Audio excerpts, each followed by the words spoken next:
JIBS는 4.3 당시 제주도민들의 피난처와 경로를 집중 보도하고 있습니다.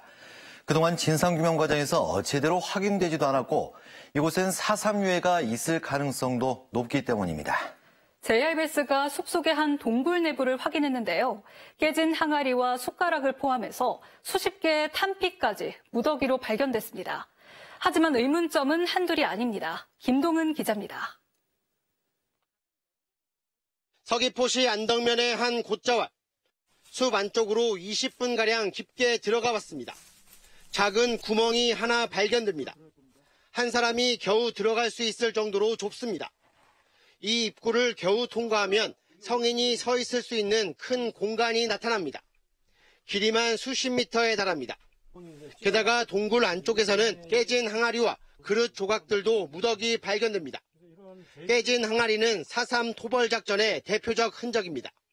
마치 개미굴처럼 들어가면 공간이 있고 또 안에 공간이 있고 그래서 밖에서 봐서는 그 공간을 다 볼 수 없지만 들어가면 상당히 많이 기거할 수 있는 곳이 있었던 것 같아요.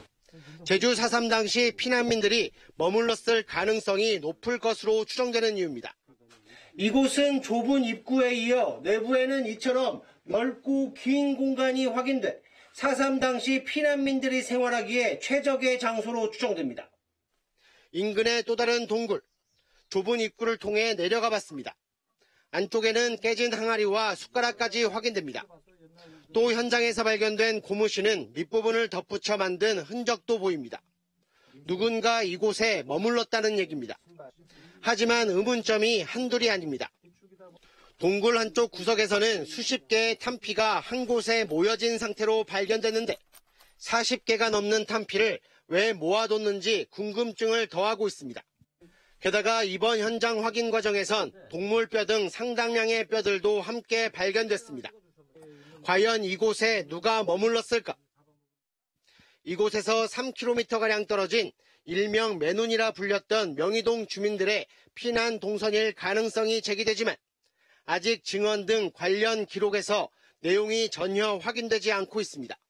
이쪽에 대해서는 이제 구술 체록이 되어 있는 게 지금 없습니다. 없는 관계이기 때문에 굉장히 괴가 발달돼 있어가지고 동부 지역에서 볼 수 없는 그런 괴들이 이쪽에 형성돼 있어서 여기는 추가 조사가 굉장히 필요하다 이렇게 여기. 이 일대에서 피난 흔적 등이 발견된 동굴과 괴만 7곳이 넘는 상황. 대규모 피난과 토벌 가능성이 제기되는 만큼 정밀 현장 조사가 시급합니다. JIBS 김동훈입니다.